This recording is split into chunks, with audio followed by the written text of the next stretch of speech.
ایک دن حضرت صلی اللہ علیہ وسلم لوگوں میں تشریف فرما تھے کہ آپ کے آیا اور پوچھنے لگا کہ ایمان کسے کہتے ہیں؟ آپ صلی اللہ علیہ وسلم نے فرمایا کہ ایمان یہ ہے کہ تم اللہ پاک کے وجود اور اس کی وحدانیت پر ایمان لاؤ، اور اس کے فرشتوں کے وجود پر، اور اس اللہ کی ملاقات کے برحق ہونے پر، اور اس کے رسولوں کے برحق ہونے پر، اور مرنے کے بعد دوبارہ اٹھنے پر ایمان لاؤ۔ پھر اس نے پوچھا کہ اسلام کیا ہے؟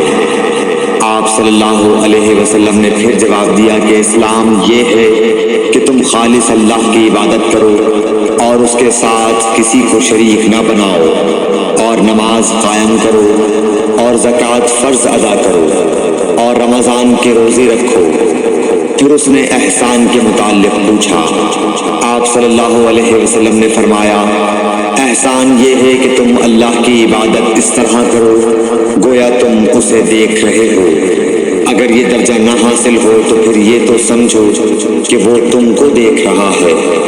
پھر اس نے پوچھا کہ قیامت کب آئے گی؟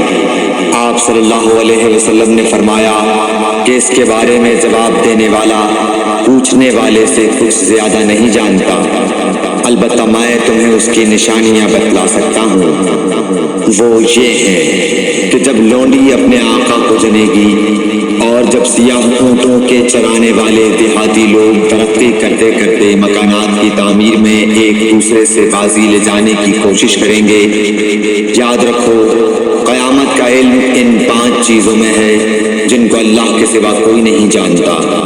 پھر آپ صلی اللہ علیہ وسلم نے یہ آیت پڑھی کہ اللہ ہی کو قیامت کا علم ہے کہ وہ کب ہوگی۔ پھر وہ پوچھنے والا پیٹھ پھیر کر جانے لگا۔ آپ نے فرمایا کہ اسے واپس بلا کر لاؤ۔ لوگ دوڑ پڑے مگر وہ کہیں نظر نہیں آیا۔ آپ صلی اللہ علیہ وسلم نے فرمایا کہ یہ جبرائیل علیہ السلام تھے جو لوگوں کو ان کا دین سکھانے آئے تھے۔ صحیح بخاری حدیث نمبر 50۔